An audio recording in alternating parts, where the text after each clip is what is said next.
Video में complete syllabus cover करेंगे। ये आपका पेपर पैटर्न है। पेयरिंग स्कीम वाली वीडियो में आप इसे देख सकते हैं। जो रेड लाइन हुआ है ये डेटाबेस का सिलेबस है। आज हम इस वीडियो में जो है इसे कवर करेंगे। ये पेयरिंग स्कीम है, आप उस वीडियो में जाके इसे कंप्लीट अच्छे से देख लीजिएगा। जो पेयरिंग स्कीम वाली वीडियो इससे पहले डाली है और मैं उसे अपलोड भी कर दूंगा। आज के वीडियो में हम ये 4 चैप्टर ज्यादा डिटेल से देखेंगे और फिर हम सी लैंग्वेज वाला पार्ट जो दूसरा पार्ट है वो भी देखेंगे। देखिए हमारे 4 चैप्टर्स ज्यादा इंपॉर्टेंट इसलिए है कि ऑलमोस्ट अप टू 90% सिलेबस इसमें से कवर हो रहा है। 11 मार्क्स का पेपर आपका डेटाबेस में से आ रहा है। 5 मार्क्स का पेपर आपका चैप्टर 2 में से, चैप्टर 3 में से 9 मार्क्स का और चैप्टर 4 में से 5 मार्क्स का पेपर आ रहा है। स्टार्ट करते हैं जी चैप्टर नंबर 1 से, जो डाटा बेसिक्स के नाम से 11 मार्क्स का पेपर आना है स्टूडेंट्स। इसमें से तो बड़ा इंपॉर्टेंट हुआ, एक लॉन्ग क्वेश्चन, एक शॉर्ट क्वेश्चन और एक एमसीक्यू इसमें से आएगा। एक एक टॉपिक को डिस्कस कर लेते हैं, बड़ी आसान बात है। सबसे पहले डाटा इंफॉर्मेशन क्या होता है एग्जांपल के साथ। A collection of raw facts and figures related to an object is called data. किसी भी ऑब्जेक्ट के बारे में जो रॉ फैक्ट और फिगर्स होते हैं वो डाटा कहलाता है। देख लीजिए, हमने एक टेस्ट लिया, हुमा, आसमा, निब्रा, सलमा के ये मार्क्स आए हैं। जो मार्क्स इकट्ठे किए हैं हमने, ये क्या है? डाटा है। इंफॉर्मेशन क्या होती है? जब हम उस डाटा पर किसी तरह के ऑपरेशन परफॉर्म कर देंगे, यानी प्रोसेसिंग करने के बाद हमारा डाटा क्या बन जाता है? वही डाटा प्रोसेस होने के बाद इंफॉर्मेशन बन जाता है। जैसे कि हमने उन मार्क्स का टोटल निकाल लिया, ग्रेड निकाल लिए, तो वो टोटल और ग्रेड जिन पर हम प्रोसेसिंग कर चुके हैं वो हमारी इंफॉर्मेशन है। What is the difference between data and information? Most important long question है, आ सकता है डाटा और information. Data is unprocessed raw facts and figures, information is processed data. Data does not give useful and proper meaning. Information give useful and proper meanings. Data is the input for processing. Information is the output of processing. Data does not depend upon information. Information depend upon data. Data is huge in volume. Information is short in volume. Number of schools in each city of Pakistan is the example of data. Average number of school is the example of information. तो ये basically आपके पास differences थे। आपका 8 number का long question इसमें से आ सकता है। व्हाट इज डाटा प्रोसेसिंग और ऑपरेशन? डाटा प्रोसेसिंग क्या होती है? अ सीरीज ऑफ एक्शन और एक्टिविटीज परफॉर्म ऑन डाटा। आप डाटा पर जो ऑपरेशन परफॉर्म करते हैं, क्यों? ताकि आप उसे इंफॉर्मेशन में कन्वर्ट कर सके। तो वो जो ऑपरेशन, वो जो एक्शन आप डाटा पर परफॉर्म करते हैं वो क्या कहलाते हैं? डाटा प्रोसेसिंग कहते हैं। क्या क्या एक्टिविटीज है डाटा प्रोसेसिंग में? Data capturing, data manipulation and merging output result. पहले सबसे बात करें data capturing. Data capturing student simple है, the process of collection data and recording it in the form such that it can be processed easily is called data capturing. लाजमी बात है, अब अगर आप डाटा पर प्रोसेसिंग करना चाह रहे हैं तो सबसे पहले उसे इकट्ठा करेंगे। जो आप डाटा कलेक्ट कर रहे हैं वो आपकी कैप्चरिंग कहलाती है। मैनिपुलेशन में क्या होता है? The process of applying different operation or data achieve the required result. वो जो ऑपरेशन परफॉर्म करते हैं डाटा मैनिपुलेशन है।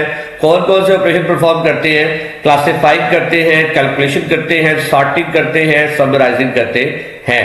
The process of organizing into groups or class is called classifying data. For example, जैसे हमारे स्टूडेंट्स का admission हुआ, कुछ ने आईसीएस चूज किया, कुछ ने मेडिकल, कुछ ने इंजीनियरिंग।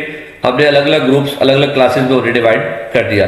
कैलकुलेशन में जो आप अरिथमेटिक और लॉजिकल ऑपरेशन परफॉर्म करते हैं, जैसे ऊपर वाले एग्जांपल में हमने किया था कि उन मार्क्स का टोटल और ग्रेड फाइंड किया था, वो कैलकुलेशन हुई। Sorting, the process of arranging data in a proper order is called sorting. यानी वो जो आप तरतीब लगाते हैं उसकी, चाहे वो अल्फाबेटिकली चाहे वो न्यूमेरिकली लगा ले, वो सॉर्टिंग कहलाती है। और समराइजिंग क्या होती है? वो जो एट द एंड बड़े डाटा को आप छोटे पार्ट में डिवाइड कर लेते हैं, वो उसकी समराइजिंग कहलाती है। मैनेजिंग आउटपुट रिजल्ट, उसमें आप डाटा स्टोर करते हैं, रिट्राइव करते हैं, रिप्रोडक्ट करते हैं और कम्युनिकेशन के लिए इसे यूज करते हैं। स्टोरिंग का मतलब यही है कि डाटा आप हार्ड डिस्क पर या किसी और परमानेंट डिस्क पर स्टोर करेंगे ताकि जब हमें उसकी जरूरत पड़े हम उसे यूज कर सकें।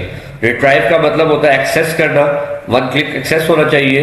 रिप्रोडक्शन का मतलब होता है उसे डुप्लीकेट डॉक्यूमेंट भी हम जनरेट आसानी से कर सके, और कम्युनिकेट कि अगर किसी के साथ हमें शेयर करना है वो भी हम कर सके। तो आसान आसान बातें हैं जी। ये आपका दूसरा एज अ लॉन्ग क्वेश्चन आ सकता है, इंपॉर्टेंट। उसके बाद जी most important short question, define field, record and file. Field क्या होती है जी? A set of related characters that have a unit of information. जैसे एक टेबल है स्टूडेंट का, तो roll number, name, class, father name, subject, address, cell number, ये तमाम चीजें क्या हैं जी? ये उसकी फील्ड्स कहलाएगी। रिकॉर्ड्स क्या होते हैं? अ कलेक्शन ऑफ रिलेटेड फील्ड, यानी एक स्टूडेंट का, यानी स्टूडेंट जिसका रोल नंबर 1 है, नेम अली है, एड्रेस लाहौर है, मार्क्स 33% है फॉर एग्जाम्पल, तो वो जो उसका कलेक्शन है वो एक रिकॉर्ड कहलाएगी। और वो जो कलेक्शन ऑफ रिकॉर्ड्स होगा स्टूडेंट्स, वो आपका क्या कहलाता है? वो आपका फाइल कहलाता है। इंपॉर्टेंट शॉर्ट क्वेश्चन से। उसके बाद जी important long question, types of file. Different point of view से डिफरेंट फाइल की टाइप्स मौजूद है। आपके सामने नजर आ रहा होगा। यूजर पॉइंट ऑफ व्यू के लिहाज से फाइल की 3 टाइप्स हैं, master file, transaction file, backup file. Functional point of view के लिहाज से फाइल की 3 टाइप्स हैं, program file, data file. Storage point of view के लिहाज से भी फाइल की 3 टाइप्स हैं, सिक्वेंशियल फाइल, रैंडम फाइल और इंडेक्स सिक्वेंशियल फाइल। इन तीनों को हम डिटेल से एक्सप्लेन कर लेते हैं। सबसे पहले यूजर पॉइंट ऑफ व्यू के लिहाज से यूज करनी है मास्टर फाइल, ट्रांजैक्शन फाइल और बैकअप फाइल। मास्टर फाइल क्या होती है students? Master file is used to store the information that remains constant for a long period of time. For example, employees master file of organization contain the record of all its employees. This file can contain the fields like name, address, telephone. यानी जो आपकी main file होती है वो master file होती है। ये जैसे ही क्रिएट होती है उसके बाद ये कभी एम्प्टी नहीं होगी, ये मेन फाइल होती है। मास्टर फाइल में जब हम कुछ चेंजिंग करना चाह रहे हैं तो जब वो हम अपडेट करने के लिए, यानी करंट फाइल जो बनी हुई है वो ट्रांजैक्शन फाइल है। अ type of that is used to store input data before processing is called transaction. It may be a temporary file. बस ये उतनी देर के लिए, यानी मास्टर फाइल को हमने ओपन किया, हम यहाँ रिकॉर्ड इंसर्ट करना चाह रहे हैं, डिलीट करना चाह रहे हैं या कोई और मॉडिफिकेशन करना चाह रहे हैं, तो वो उस दौरान वो फाइल ट्रांजैक्शन फाइल कहलाएगी। जैसे ही हमने अपनी जो भी एक्शन परफॉर्म करना था उसे कंप्लीट किया और बंद कर दिया, वो वापस मास्टर फाइल बन जाएगी। लास्ट है backup file, a type of file that is used to take the backup of important data. Understood है? बैकअप फाइल जो है ओरिजिनल फाइल की जो डुप्लीकेट फाइल होती है, ताकि अगर हमारा डाटा लॉस हो जाए तो हम उसे वहां से क्या कर सके स्टूडेंट्स? हम उसे वहां से रिकवर कर सके। तो वो जो कॉपी फाइल है वो आपकी बैकअप फाइल कहलाती है। Secondly, file type from functional point of view, program file और data file. A type of file that contains set of instructions of program is called program file. It is an executable file. A program file has the extension .exe or .pop. और data file क्या होती है? Program file में set of instruction store किया जा रहा है, जबकि जो a type of file that contain data is called data file, जिसमें डाटा स्टोर हो रहा है सारा एक्चुअल, वो डाटा फाइल कहलाती है। उसके बाद है जी आपके स्टोरेज पॉइंट ऑफ व्यू के लिहाज से फाइल की कितनी टाइप्स हैं जी? सिक्वेंशियल फाइल, डायरेक्ट और रैंडम फाइल और इंडेक्स सिक्वेंशियल फाइल। नाम से पता चल रहा है सिक्वेंशियल फाइल, जिसमें हम डाटा सीक्वेंस वाइज स्टोर करते हैं। Sequential file record are stored on the storage media in a sequence. No location is specified for individual record. जो पहले डाटा आ रहा है उसे पहले इंसर्ट कर रहे हैं, उसके बाद जो आ रहा है उसके बाद वन आफ्टर अनदर डाटा हम सीक्वेंस वाइज स्टोर करते जाते हैं। ये स्लो होता है क्योंकि जब हमें एक्सेस करना होता है तब भी हमें फिर फॉर एग्जाम्पल हमें 25th रिकॉर्ड एक्सेस करना है तो हमें पहले 24 रिकॉर्ड जो हमारे रिक्वायर्ड भी नहीं है एक्सेस करने पड़ेंगे, फिर हम 25th रिकॉर्ड तक पहुंचेंगे। जबकि डायरेक्ट एक्सेस, जिसे आप रैंडम फाइल कहते हैं, direct file are also known as random file. In this file record are not stored in sequence specifying a particular address location within a file. It calculates again the value that key field or record. Sometimes the same address is calculated with the problem to store record. This problem is known as synonym. यानी हम direct जो हमारा required data है, record है, हम उसे access करते हैं तो इससे हमारा टाइम सेव हो जाता है, ये फास्ट होती है। Index sequential file, index file में आपको एक सीक्वेंस वाइज यानी की मिल जाती है, उस की के जरिए आप आसानी से Index refer to the location of the storage media where the code is stored, the key field और record, यानी जैसे आपके वो जो टेक्स्ट बुक के एंड पे की अवेलेबल होती है जिससे आप टॉपिक आसानी से एक्सेस कर लेते हैं, सेम वे होता है। नेक्स्ट है जी, what is traditional file system. Database से पहले जो सिस्टम यूज होता था वो आपका ट्रेडिशनल फाइल में सिस्टम था। Before database management system, traditional file system was used to store, maintain data on the computer. It was early attempt to computerize the manual system, जिसमें वो field record वगैरह वगैरह यूज होता था। Problem faced in traditional file based system, data redundancy, data inconsistency. Redundancy have multiple copies, यानी एक जगह पर हमारा कोई और तरह और इंफॉर्मेशन स्टोर है डाटा के मतलब दूसरी जगह पर दूसरी इंफॉर्मेशन स्टोर है, तो वो हमारे प्रॉब्लम फेस करना पड़ती थी, जबकि डेटाबेस में ऐसा नहीं होता। डाटा इनकंसिस्टेंट होता था, मींस डाटा डिफरेंट फाइल में contain different information of a particular object. Data sharing problem थी, हम शेयर नहीं कर सकते थे। डाटा डिपेंडेंस नहीं था, डाटा डिपेंड करता था। अगर हमें एक रिकॉर्ड कहीं पर इंसर्ट करना पड़ जाए या डिलीट करना पड़ जाए तो सारा स्ट्रक्चर चेंज हो जाता था। डाटा सिक्योरिटी प्रॉब्लम थी, डाटा सिक्योर नहीं था। सिक्योरिटी कहते हैं protection data from unauthorized access. Important long question, database क्या होती है और डेटाबेस सिस्टम क्या है। डेटाबेस क्या है जी, a collection of logically related data is called database. For example the telephone, directory personal, address book. इसी तरह सबसे बड़ी एग्जांपल जो डेटाबेस की पाकिस्तान लेवल पर है वो नादरा है, जिसमें तमाम सिटीजन का डाटा जो है उन्होंने स्टोर किया हुआ है। नेक्स्ट है जी, ऑब्जेक्टिव्स ऑफ डेटाबेस। तीन तरह के ऑब्जेक्टिव्स हैं, डाटा इंटीग्रेशन, डाटा इंटेग्रिटी और data independence. Most important short question भी है ये। Data integration mean in file based system data is stored separated and independent file. It is difficult to store and access data to and from different files in a database. File are integrated into a single file. Centralized system use हो रहा है, सारे का सारा data एक जगह पर connect होता है ताकि हम डाटा आसानी से एक्सेस कर सके। तो ये बड़ा इंपॉर्टेंट ऑब्जेक्टिव है data integration. Data integrity means correctness and consistency of data. सबसे इंपॉर्टेंट चीज ही हमारे पास डाटाबेस में क्या है जी, सबसे इंपॉर्टेंट चीज हमारे पास डाटाबेस में चूंकि डाटा है तो वो करेक्ट होना चाहिए, एक्यूरेट होना चाहिए, कंसिस्टेंट होना चाहिए ताकि हमें कोई और प्रॉब्लम फेस ना करनी पड़े। Data independence, data independence data structure of database and application program that use the separate from each other. यानी आप कहीं से डाटा में कोई चेंजिंग करेंगे तो उसका स्ट्रक्चर चेंज नहीं होता था। ये तीन थे जो ऑब्जेक्टिव डेटाबेस के। डेटाबेस मॉडल्स क्या क्या है, very very very important long question. A set of rules that describe the structure of database. जो लेआउट है, जो रिलेशनशिप और डाटा यानी एंटिटीज के मुतालिक जो रिलेशनशिप को रिप्रेजेंट कर रहा है वो आपका मॉडल कहलाता है। इसकी तीन टाइप्स हैं जी। Number 1 is hierarchical model, number 2 network model, number 3 relational model. Hierarchical model है, hierarchical model in hierarchical model records are arranged in a hierarchical like and organizational chart. Each record type is called knot of segment and knot represent a particular entry.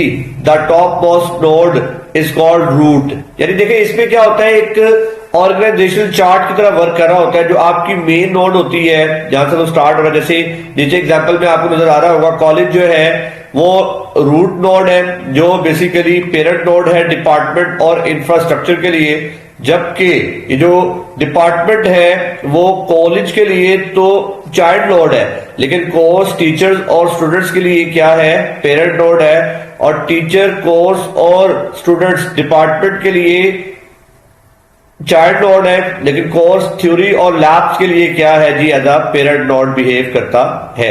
तो ये model इस तरह work करता है। Second है network model. The network model is similarly hierarchical model but it has one difference. The difference is that a child node may have any number of parent node represented by arrows. This model is complex diagram. यानी यहाँ पर क्या होता है, कोई parent child node वाला मामला नहीं होता, बाकी ये ऑलमोस्ट जो है एक जैसी ही वर्किंग कर रहे होते हैं। Relational model is the most commonly used data model to design the database. It is very simple Then hierarchical, it consists of a collection of simple relationship result of particular entity. The relation has no physical connection as used in hierarchical model. हम उसकी entities के जो attributes है उनके दरमियान relational model में create relation जो है कर लेते हैं। डायग्राम में आपको नजर आ रहा होगा लॉगिन वाले एंटिटी में और लॉगिन फोन नंबर में जो मार्क और मार्क है ये एक दूसरे के दरमियान रिलेशनल मॉडल क्रिएट कर रहे हैं। नेक्स्ट है what is database management system, discuss it's objective. DBMS क्या होता है? डेटाबेस मैनेजमेंट सिस्टम ये एक सॉफ्टवेयर है, a collection of program that are used to create, maintain and success database is called database management system. इसके objective कौन कौन से हैं? Shareability, availability, involvability. Shareability means sharing of information among many users or people. The information can be store at a central place, आसानी से हम कर सकते हैं। Availability means that both data and DBMS must be easily accessible to the user. Data should be available when it is needed. जब जरूरत पड़ेगी हम डाटा एक क्लिक पर एक्सेस कर सकते हैं। Evolvability, integrity refer the correctness and consistency in database. Database क्या होती है और उसके कंपोनेंट्स, ये एक और इंपॉर्टेंट क्वेश्चन है। A collection of data as well as program required to maintain the data is called database system. इसके लिए हमने एक डेटाबेस की पहले भी डेटाबेस की डेफिनेशन पढ़ी थी। अ collection of logically related data that is called database. चार मेन कंपोनेंट्स है इसके, डाटा, हार्डवेयर, सॉफ्टवेयर और पर्सोनल। तो एक एक को एक्सप्लेन कर लेते हैं। डाटा का हमें पता है सबसे इंपॉर्टेंट चीज जो हमने स्टोर करनी है वही जो collection of raw facts and figure वो आपका डाटा है। Hardware set of physical electronic devices हैं जो यूज होंगे, जिसमें इनपुट आउटपुट डिवाइसेस आ सकती है, स्कैनिंग डिवाइसेस आ सकती है, इनपुट आउटपुट चैनल्स, प्रोसेसर और मेन मेमोरी वगैरह। Software is a program that is used to control and manage the computer database system, जिसमें मेन DBMS खुद ऑपरेटिंग सिस्टम, इसके अलावा एप्लीकेशन प्रोग्राम और यूटिलिटी प्रोग्राम भी यूज होते हैं। पर्सोनल सबसे इंपॉर्टेंट के चार यूजर्स हैं, द पीपल जो डेटाबेस यूज करेंगे। इसमें तीन तरह के हैं, एप्लीकेशन प्रोग्रामर, डेटाबेस एडमिनिस्ट्रेटर और एंड यूजर। एप्लीकेशन प्रोग्रामर जो डेटाबेस लिख रहे हैं, गाइड कर रहे हैं, और डेटाबेस एडमिनिस्ट्रेटर जो रिस्पॉन्सिबल हैं, मैनेज करेंगे ओवरऑल डेटाबेस मैनेजमेंट सिस्टम को, और एंड यूजर जो at the end data use करेंगे। उसके बाद जी advantages of database management system, data share कर सकते हैं, डाटा इंडिपेंडेंस होता है, डाटा सिक्योर होता है और कॉम्प्लेक्स डाटा रिलेशनशिप क्रिएट की जाती है, डाटा बैकअप और रिकवरी भी मिल जाती है और एडवांस कैपेबिलिटीज यहाँ भी मिलती है। डिसएडवांटेज क्या है जी? Cost of hardware and software लाजमी बात है, हमें cost of data conversion use करना पड़ता है, कॉस्ट ऑफ स्टाफ ट्रेनिंग और अपॉइंटिंग टेक्निकल स्टाफ जो लाजमी बात है। आम बंदा तो डेटाबेस जो ट्रेडिशनल फाइल बेस्ड सिस्टम में तो आप लोग डाटा पर वर्किंग कर रहे थे, यहाँ पर हमें फिर टेक्निकल स्टाफ हायर करना पड़ता है। डाटा डैमेज भी हो सकता है और नीड ऑफ डाटा डिक्शनरी भी यहाँ को यूज होती है। इसके अलावा फीचर भी है, ये डाटा डिक्शनरी यूज होती है, utility programme, query language, report generator, ये हम आगे डिटेल में पढ़ने वाले हैं अपने टॉपिक्स पे। एक्सेस सिक्योरिटी, बैकअप और रिकवरी, वही वाली सारी बातें हैं। तो ये था आपका चैप्टर नंबर 1 जो कंप्लीट हो गया। इसमें से जो लोग क्वेश्चन बन सकते हैं वो आपकी स्क्रीन पर आपको नजर आ रहे होंगे, ये देख लीजिएगा। कोई क्वेश्चन हो तो आप लाजमी जो है कमेंट में पूछें और दूसरों के साथ भी शेयर करें ताकि सबका फायदा हो सके। चलते हैं जी चैप्टर 2 पर। चैप्टर 2 है बेसिक कॉन्सेप्ट एंड टर्मिनोलॉजी। अच्छा, ये बड़ा आसान है, हमने पढ़ा था। इसमें से सिर्फ 5 नंबर का पेपर आ रहा है, 2 शॉर्ट क्वेश्चन और 1 MCQ। सबसे पहले डेफिनेशन जो है इसमें फील्ड, रिकॉर्ड और फाइल, वही सेम डेफिनेशन जो आप चैप्टर नंबर 1 में पढ़ चुके हैं। Field is a single of unit that consisting one or more character, जो एक इंफॉर्मेशन आपको दे रही है।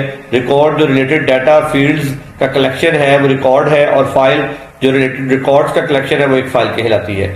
अब इसके लिए डेटाबेस के लिए कौन कौन सी टर्म यूज हो रही है? एट्रीब्यूट्स, रोज एंड टेबल, इसके लिए ये टर्म यूज होती है। देख लेते हैं कैसे यूज होती है।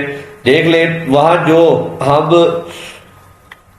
बात कर रहे थे यहाँ पर उसने डायरेक्ट जो है एक्सप्लेन कर दिया। हम बात कर लेते हैं यहाँ पर कि जो हम एट्रीब्यूट्स, वहां पर जो फील्ड्स थी, रोज जो रिकॉर्ड्स थे और टेबल जो वहां फाइल थी, ये उसने सारी बातें आपको एक्सप्लेन की हुई है। रिलेशन और table are 2 dimensional arrays of rows and column that is called table. एक एंटिटी को एक टेबल आपको रिप्रेजेंट कर रहा होता है, और entity is anything about which we want to store data in database.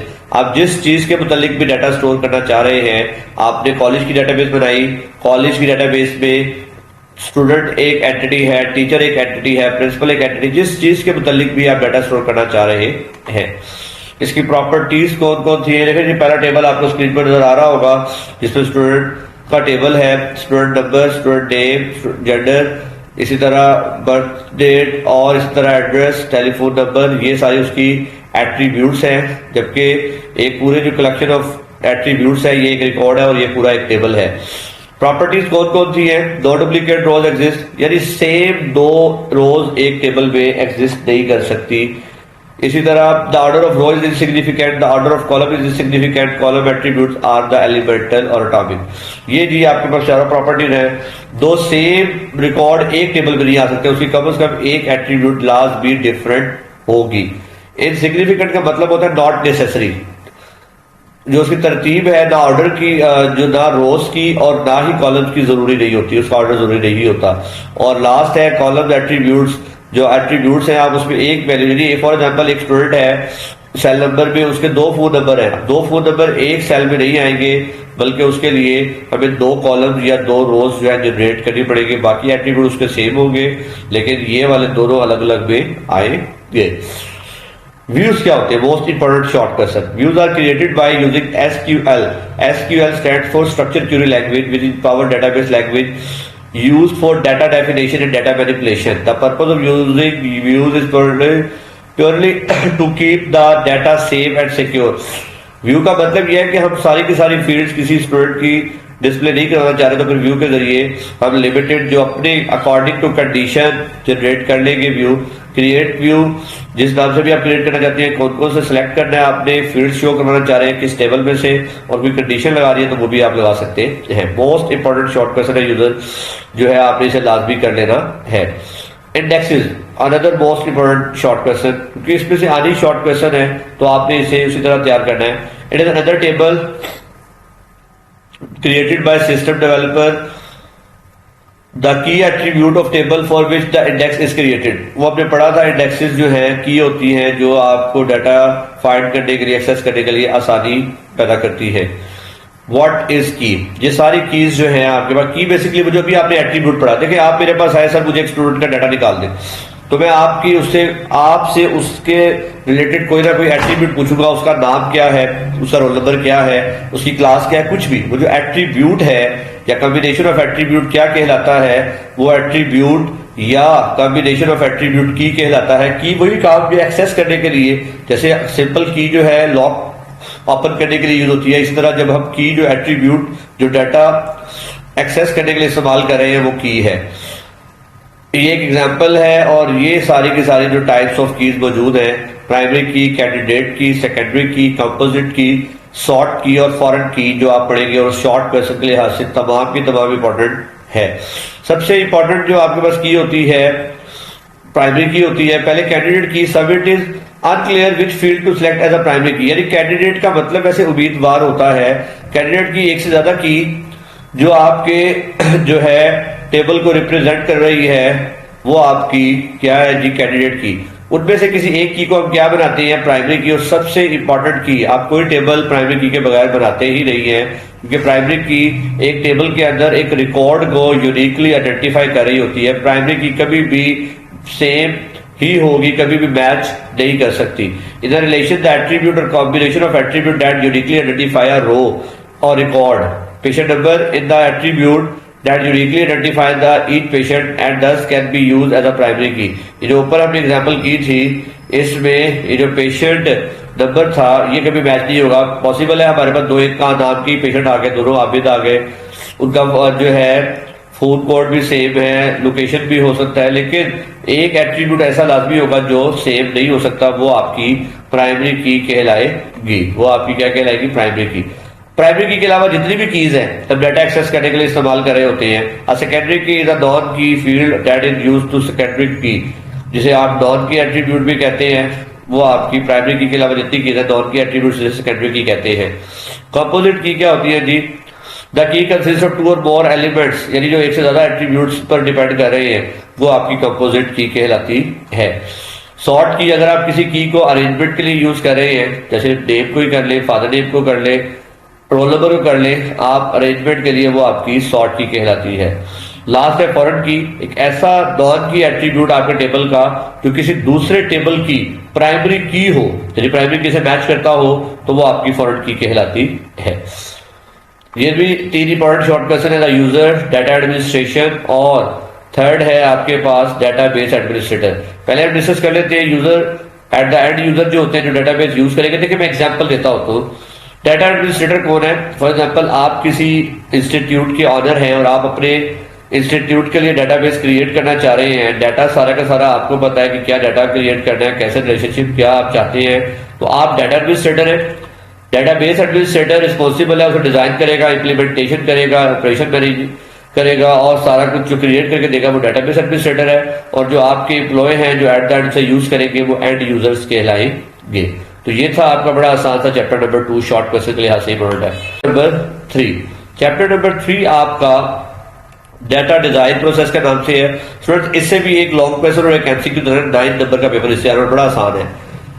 हम सबसे पहले डेफिनेशन इसमें जो है कुछ जो है एनालिसिस क्या होता है, a process of studying an existing system is known as analysis. इसमें feasibility study, requirement analysis, data analysis, project planning आ जाती है। फिजिबिलिटी स्टडी क्या है जी, it is also called preliminary investigation. देखिए आप डाटाबेस क्रिएट करना चाह रहे हैं, आपने करना क्या है उसके बारे में डिटेल्ड जो इन्फॉर्मेशन है, आइडेंटिफिकेशन है, उसके बारे में स्टडी है, वो आपकी फिजिबिलिटी स्टडी में आती है कि आपने क्या डाटाबेस क्रिएट करनी है, कितने पैसे हैं, कितना टाइम है, ये सारी चीजें। रिक्वायरमेंट एनालिसिस में जो आता है कलेक्ट द रिक्वायरमेंट, यूजर चाह क्या रहा है, क्यों बनाना चाह रहा है। देखिए ये सबसे इंपॉर्टेंट फेज होता है, सारे के सारे अगर नेक्स्ट फेज जो है वो इस पर डिपेंडेंट होते हैं। अगर ये प्रॉपर ना हो तो आपका अगले भी सिस्टम प्रॉपर वर्क नहीं करते। प्रोजेक्ट प्लानिंग में आप प्लान करते हैं, इसमें 2 इंपॉर्टेंट चीजें आती है, कॉस्ट और जो है टाइम, दोनों एक दूसरे पर डिपेंडेंट होता है। अगर कॉस्ट इंक्रीज कर देंगे तो टाइम कम हो जाएगा और टाइम इंक्रीज कर देंगे तो कॉस्ट जो है आपकी कुछ हद तक जो है मैनेज की जा सकती है। डाटा एनालिसिस में data flow diagram, decision table और डिसीजन ट्रीज जो है डिस्कस किए जाते हैं। डाटा मॉडलिंग क्या होता है, most important long question. The approach of identifying data objects and relationship between them, वो जो एंटिटीज आपने पढ़ी थी उनके दरमियान जो रिलेशनशिप होते हैं उसे कैसे हम रिप्रेजेंट कर रहे हैं, वो डाटा मॉडलिंग कहलाती है। इसके जो इंग्रेडिएंट्स हैं वो कौन कौन से हैं, एंटिटी क्या होती है, एट्रीब्यूट्स क्या होते हैं, रिलेशनशिप क्या होते हैं, कार्डिनलिटी, मोडालिटी और ईआर डायग्राम। कार्डिनलिटी वैसे एक अलग अपना इंपॉर्टेंट लॉन्ग क्वेश्चन है। एंटिटी क्या होती है, हमने ऊपर डेफिनेशन पढ़ी थी, anything about which we want to store data in database that is called entity। ये लिविंग थिंग भी हो सकती है, नॉन लिविंग थिंग भी हो सकती है। एग्जांपल दी हुई है आपके सामने, person, teacher, student, doctor entity है, place, country, college, city, department entity है, object, furniture, building, machine entity है। इस तरह event, sale, farewell party, sports day, registration day, ये आपकी जो है जिस चीज के मुतालिक भी आप डेटाबेस में डाटा स्टोर करेंगे वो एंटिटी है। इसे रिप्रेजेंट कैसे करते हैं, मॉडल पे क्यों बनाना है इसे हम रेक्टेंगल शेप में रिप्रेजेंट करते हैं, जैसे नीचे आपके सामने एग्जांपल दी हुई है। या डायग्राम में हम इसे इसी शेप में रिप्रेजेंट करेंगे। एट्रीब्यूट्स क्या होते हैं, the characteristics of an entity is called attribute. जो एक एंटिटी के कैरेक्टरिस्टिक्स हैं, फीचर्स हैं, प्रॉपर्टीज हैं, यानी जैसे कि अभी हमने पढ़ा स्टूडेंट का अगर एक एंटिटी है तो उसका नाम, रोल नंबर, इसे किस में रिप्रेजेंट करते हैं, याद रखिएगा इसे ओवल शेप में रिप्रेजेंट करते हैं। जैसे कस्टमर एक एंटिटी है, इसके attributes ID, name, address, number, street, city, ये तमाम इसके एट्रीब्यूट्स कहलाएंगे। रिलेशनशिप क्या होता है, logical connection between different entities, दो एंटिटीज के दरमियान जो लॉजिकल रिलेशनशिप है वो रिलेशनशिप कहलाते हैं। तो ये देखिए इसे हम किस शेप में रिप्रेजेंट करते हैं, आपके सामने स्क्रीन पर शो हो रहा होगा, इसे आप डायमंड शेप में रिप्रेजेंट करते हैं। और दो एंटिटीज के दरमियान एक से ज्यादा रिलेशनशिप भी हो सकती है। आप book store, orders, display, stock, sale, return books, तो ये आपके पास रिलेशनशिप कहलाता है और इंपॉर्टेंट क्वेश्चन है यहाँ तक। इसके बाद जी ईआर डायग्राम क्या है, A entity relationship diagram is a type of flowchart that illustrates how entities such as people, object and concept relate to each other within a system। या इसे और आसान कह लें तो graphical representation of entities and their relationship called ER diagram. ये देखें जी, ये इसकी एग्जांपल दी हुई है। हमें पता होगा जिस जिस चीज का डाटा स्टोर करना है वो आपके रेक्टेंगल शेप में रिप्रेजेंट होगा। जैसे ऊपर वाली एग्जांपल में देख लें, स्टूडेंट और कॉलेज दो एंटिटीज हैं, स्टूडेंट और कॉलेज के दरमियान रिलेशनशिप क्या है, student study in college, student के एट्रीब्यूट्स कौन कौन से हैं, student ID, student name, student address, college ID और कॉलेज नेम कॉलेज के एट्रीब्यूट्स हैं।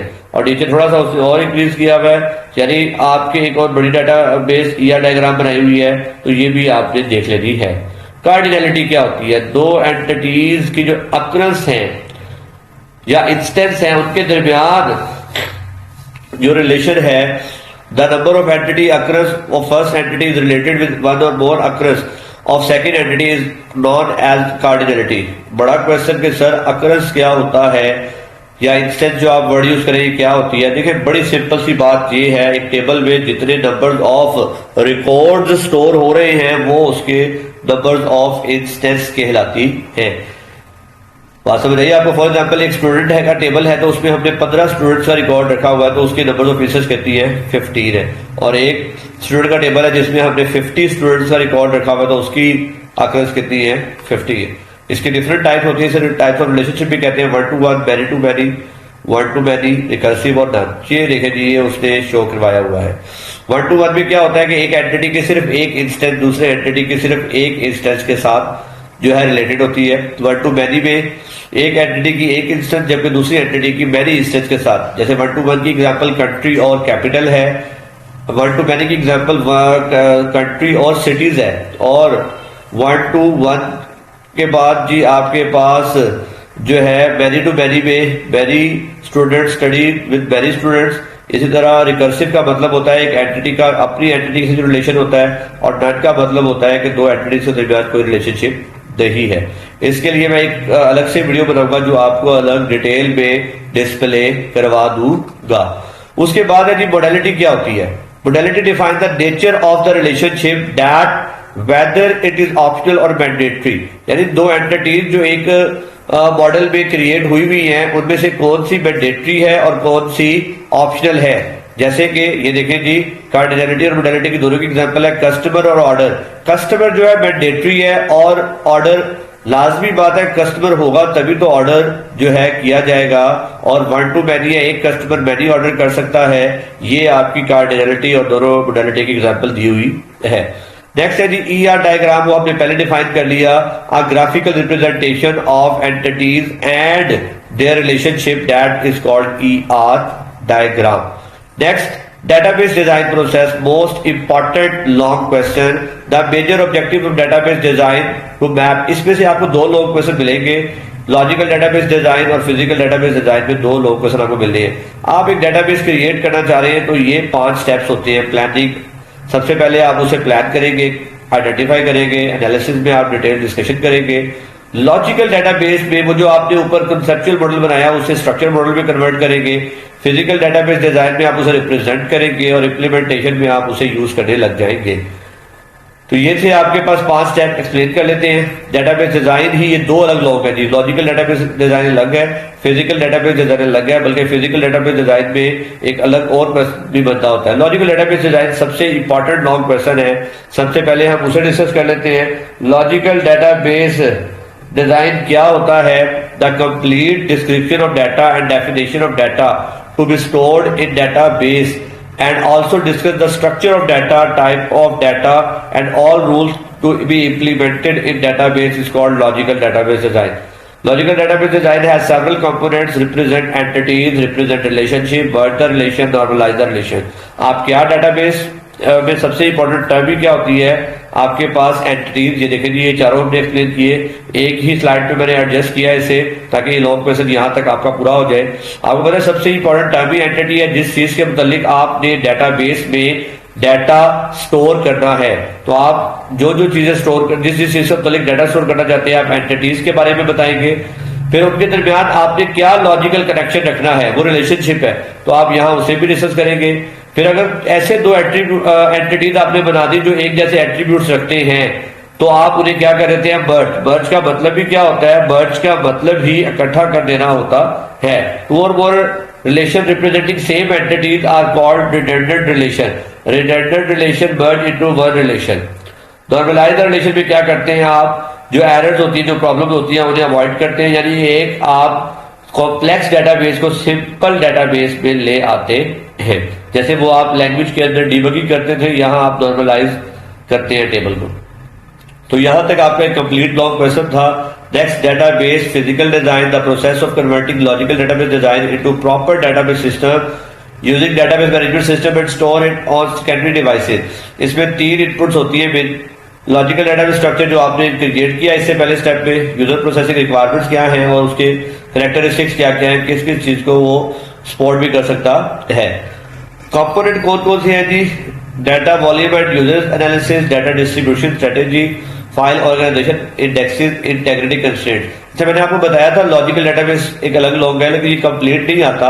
ज्यादातर ये लॉन्ग क्वेश्चन आता है data distribution strategy. Data volume and user analysis तो सिंपल है, जब आपने डेटाबेस इंस्टॉल करना चाह रहे हैं आप, तो आपके पास इतनी मेमोरी होनी चाहिए, साइज होना चाहिए कि वो डेटाबेस उस पर आप यूज कर सके। डाटा डिस्ट्रीब्यूशन स्ट्रेटेजी क्या है? Many organizations today have distributed computing network. The organization has a main problem in the physical database system. Problem is that they have to decide and select computer in network at which latter will be the located physically. This is called the data distribution. कि आप किस तरह उसे जो है different computer पे store करेंगे, या किसी एक पे करना चाह रहे हैं, या सारे के सारा डाटा मल्टीपल पे करना चाह रहे हैं, वट एवर। तो ये 4 टाइप्स होती है इसकी डिस्ट्रीब्यूशन स्ट्रेटेजी होती है। Centralize, partition, replicated, hybrid. याद रखिएगा ये डाटा डिस्ट्रीब्यूशन स्ट्रेटेजी एक अलग लॉन्ग क्वेश्चन है। सेंट्रलाइज में क्या होता है? All data are located at a single site. It is very easy to but has at least 3 disadvantages. Do not readily accessible at remote site. Data communication cost may be high. The data system fail totally when the central system। देखिए सारा data एक जगह पे रख दिया, network के जरिए हर कोई उसे एक्सेस कर सकता है। आसान है, सबसे ज्यादा अपडेट आसानी से किया जा सकता है, लेकिन एक्सपेंसिव है, और अगर सेंट्रल कंप्यूटर वर्किंग नहीं कर रहा तो कोई भी डाटा एक्सेस नहीं कर पाएगा। पार्टीशन में क्या होता है? डिवाइडेड इनटू पार्टीशन, डाटा को पार्टीशन में डिवाइड किया जाता है और जो है मुख्तलिफ कंप्यूटर पर स्टोर कर लिया जाता है, जिसका जो डाटा फायदेमंद है वो वहां स्टोर होता है। Major advantage of this data is move closer to the local user and so is more accessible. मेरा डाटा था अकाउंट वाले का, तो अकाउंट की सारी इन्फॉर्मेशन अकाउंट ऑफिस में स्टोर कर दी डाटा की, तो वो आसानी से उसे एक्सेस कर लेगा, ना कि उसे सेंट्रल कंप्यूटर से एक्सेस करना पड़ता। Replicated, full copy of data is assigned to one or more site in the network. In this method maximum local access is fast. Main problem is update करने में मुश्किल होगी कि एक जगह से आपने अपडेट कर दिया, दूसरी जगह पर अपडेट नहीं हुआ, तो ये वाला प्रॉब्लम जरूर होती है, लेकिन आसान हो जाता है अगर हमने डाटा अपडेट नहीं करना और जस्ट यूज करना है उसके लिए। हाइब्रिड में हम इसे 2 सेक्शन में डिवाइड करते हैं, क्रिटिकल और non critical. Critical fragments are store multiple time and non critical are store at one time. तो ये आपका लॉन्ग क्वेश्चन था, उम्मीद है आपको समझ आ गया होगा। फाइल ऑर्गेनाइजेशन, इसका एक और कंपोनेंट था फिजिकल डेटाबेस डिजाइन का। फाइल आपको पता है डाटा को ऑर्गेनाइज करने के लिए यूज होती है। आप ड्राइव पर अपने डाटा के हिसाब से फाइल में डाटा को ऑर्गेनाइज करते होते हैं। इंडेक्सिंग वही हमने पहले पढ़ा हुआ है, वो जो की मिलती है आपको ताकि आप आसानी से डाटा एक्सेस कर सके। इंटेग्रिटी कंस्ट्रेंट्स, जो डाटा को करेक्ट और कंसिस्टेंसी होती है उसकी इंटेग्रिटी कंस्ट्रेंट्स के जरिए ही मेंटेन की जाती है। इम्प्लीमेंटेशन एट द एंड, जो आप उसे इस्तेमाल करने लग जाते हैं, वो आपकी इम्प्लीमेंटेशन कहलाती है। सर चैप्टर नंबर 3 था, इंपॉर्टेंट लॉन्ग क्वेश्चन एक आना है और एक एमसीक्यू भी आना है, 9 मार्क्स का पेपर आना है, इसे इस तरह तैयार कर लीजिए। नंबर 4 पे चलते हैं। आज इस वीडियो में जो हम लास्ट चैप्टर डिस्कस करना है, chapter 4 data integrity and normalization. Chapter number 4 है आपका, जिसमें 2 शॉर्ट क्वेश्चन और एक एमसीक्यू है, 5 नंबर का पेपर और है बड़ा छोटा सा पेपर और आसान सा। डाटा इंटेग्रिटी होती क्या है? Data integrity refer to the correctness and consistency of data, हम पहले भी बात कर चुके हैं। There are 2 types of data integrity, entity integrity, referential integrity. Entity integrity state the any attribute of primary key that can not be null and a value it is one or property accesses properly necessary to ensure that consistency of database entity integrity ensure that there are no duplicate rows। यानी आसान बात कर ले, लंबी बात हो गई थी। एंटिटी इंटेग्रिटी मीन्स कि आपका डाटा में जो एंटिटी है वो एक्यूरेट होनी चाहिए, उसमें अगर प्राइमरी की होगी और वो डल नहीं होगी तो वो इंटेग्रिटी ही में आ जाएगी। रेफरेंशियल इंटेग्रिटी कब होती है? जब आपके टेबल में फॉरेन की एग्जिस्ट करती है। फॉरेन की के बारे में पढ़ा था, ऐसा नॉन की एट्रीब्यूट जो किसी दूसरे टेबल की प्राइमरी की से मैच करता हो, तो वो रेफरेंशियल इंटेग्रिटी में भी चेक करते हैं, या तो फॉरेन की हो ही ना, अगर है तो वो लाजमी तौर पे दूसरे टेबल की प्राइमरी की से मैच करता हो। ये 4 एरर्स है, इंपॉर्टेंट शॉर्ट क्वेश्चन है। सिनोनिम, होमोनिम, रिडंडेंट इंफॉर्मेशन, और म्यूचुअली एक्सक्लूसिव डाटा। सिनोनिम क्या होते हैं? A synonym is a type of problem is the relation that occur when two different names are used for the same attribute। जब आप different name use कर रहे हैं same attribute के लिए, यानी एक स्टूडेंट का आपके पास एंटिटी है और एक सब्जेक्ट की है, रोल नंबर और रोल नंबर दोनों में एट्रीब्यूट सेम है स्टूडेंट का, लेकिन रोल नंबर स्टूडेंट में आपने NO नंबर के साथ स्टोर किया हुआ है जबकि सब्जेक्ट में हैश नंबर के साथ स्टोर किया हुआ है। तो ऐसा नहीं करना, आपने सेम नेम अगर दोनों में NO यूज करना है या दोनों में हैश यूज करना है ताकि ये एरर ना आए। होमोनिम क्या होता है? ऑपोजिट काम होता है, वहां पे सेम एट्रीब्यूट के लिए नेम जो है डिफरेंट थे, यहां डिफरेंट एट्रीब्यूट्स के लिए नेम सेम है। जैसे कि कस्टमर और सप्लायर, कस्टमर आईडी और सी नेम, सप्लायर में सी नेम कंपनी नेम है जबकि कस्टमर में सी नेम कस्टमर नेम है।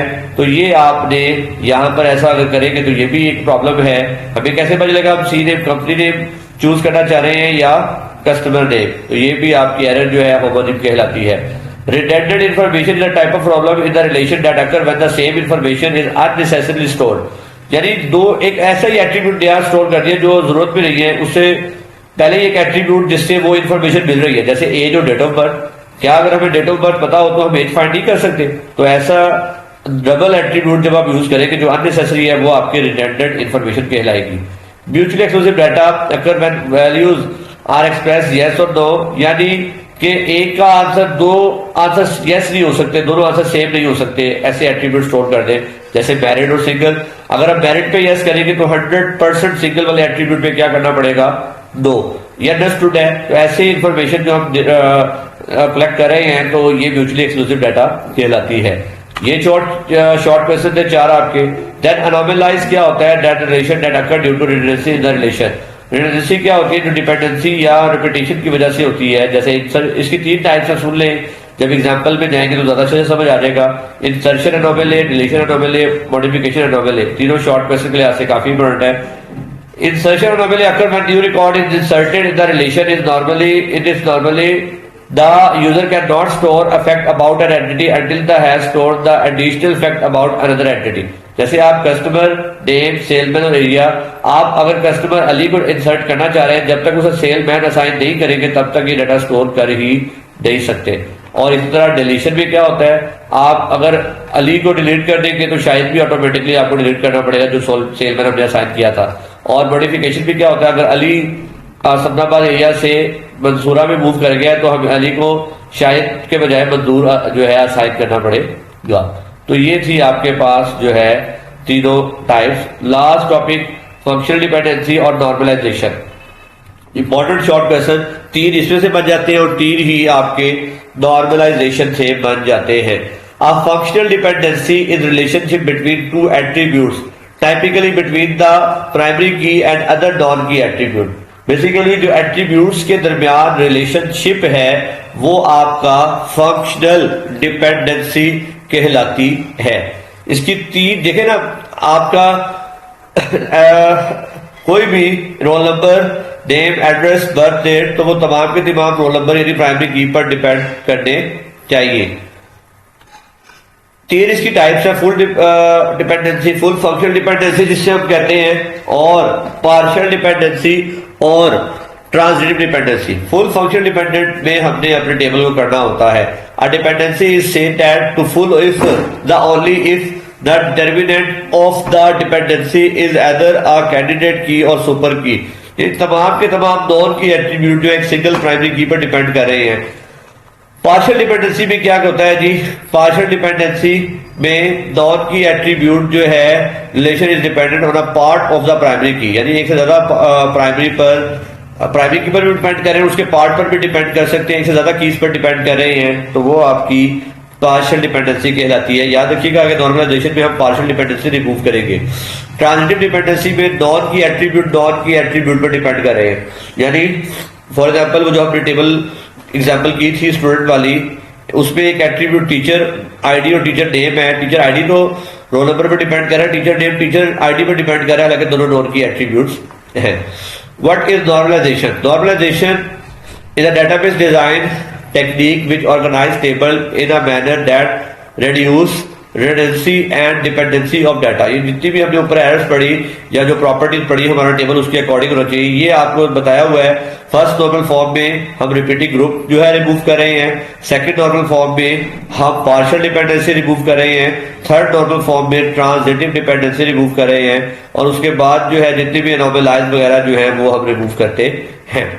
बस आपने एमसीक्यूज के लिहाज से बड़ा इंपॉर्टेंट है किस नॉर्मल फॉर्म में कौन सा काम हो रहा है। फर्स्ट नॉर्मल फॉर्म में रिपीटिंग ग्रुप एग्जिस्ट वो जो है रिमूव हो रहा है। जैसे देखें जी, एक टेबल था कोर्स और कंटेंट, दो एट्रीब्यूट्स है उसके। प्रोग्रामिंग में जावा और सी प्लस प्लस अभी हमने बताया कि एक सेल के अंदर दो वैल्यूज तो आ ही नहीं सकती, एक सिंगल वैल्यू आएगी। तो हमने देखे नेक्स्ट टेबल बनाया कोर्स और कंटेंट जो है, अब दो टेबल दो रोल बना लिए प्रोग्रामिंग के लिए, अलग अलग में हम सेव कर रहे हैं। सेकंड नॉर्मल फॉर्म में डाटा कब आएगा, जब पहले तो चेक करें कि क्या वो वाला काम ऊपर वाला हो चुका है। फर्स्ट नॉर्मल फॉर्म में वो है, अगर है तो जो एट्रीब्यूट पार्शियल डिपेंडेंसी की रीजन बन रही थी हम उसे रिमूव कर देंगे। देखें जी, स्टूडेंट आईडी, स्टूडेंट नेम और प्रोजेक्ट आईडी और project name. Basically project name किस पर डिपेंड कर रहा था, प्रोजेक्ट आईडी पे, जबकि project ID student name depend कर रहे थे किस पे जी, आपके स्टूडेंट आईडी पे। तो हमने प्रोजेक्ट आईडी और प्रोजेक्ट नेम टेबल से रिमूव कर दिया ताकि अब स्टूडेंट नेम और प्रोजेक्ट आईडी स्टूडेंट आईडी पे डिपेंड कर रहे हैं और प्रोजेक्ट नेम जो था वो हम लेजर टेबल पे ले आए। यानी वो प्रोजेक्ट नेम एट्रीब्यूट जो आपकी पार्शियल डिपेंडेंसी की रीजन बन रही थी, हम उसके लिए अलग टेबल बना लिया और पार्शियल डिपेंडेंसी रिमूव कर ली, तो आपका टेबल जो है सेकंड नॉर्मल फॉर्म में आ जाएगा। थर्ड नॉर्मल फॉर्म में क्या होता है, आपका नॉन की एट्रीब्यूट पर डिपेंड कर रहा होगा, हम उसे भी रिमूव कर देंगे।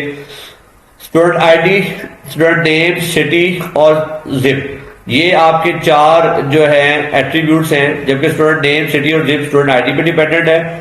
सिटी जो है किस पे डिपेंडेंट है जी, जिप जो है सिटी पर है। तो हम उसके लिए क्या कर लेंगे, अलग एक टेबल बना लेंगे ताकि वो जिप जो है सिटी जो है जो एक दूसरे पे डिपेंडेंट है, नॉन की एट्रीब्यूट पर। सिटी जो ट्रांजिटिव डिपेंडेंसी की रीजन बन रही थी, हमने उसे क्या कर दिया, हमने उसे अपने टेबल से रिमूव कर दिया।